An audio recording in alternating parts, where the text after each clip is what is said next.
হাই বন্ধুসকল, মই আছোঁ বৰ্তমান পথাৰত ধান কাটিবলৈ।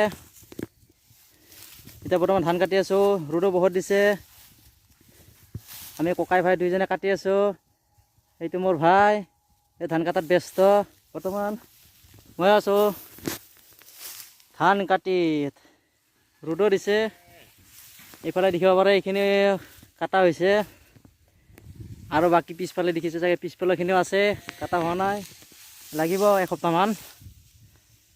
তো কাটি আছোঁ লাহে লাহে, চাব পাৰে গৰমত কেনেদৰে কাটি আছে। বাকী চবেই ভালে আছে, চবেই নিজৰ নিজৰ কামত ব্যস্ত।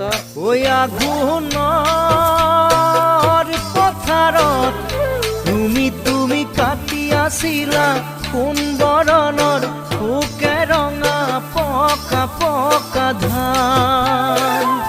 ওই ধাননিৰ লগতে তুমি তোমাৰ জিলিকিছিল তেজে ৰঙা গুলপীয়া গাল।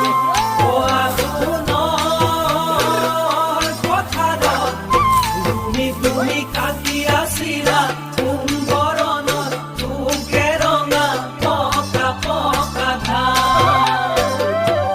ধাননিৰ লগতে তুমি তোমাৰ জিলিকিছিল তেজে ৰঙা গুলপীয়া গাল।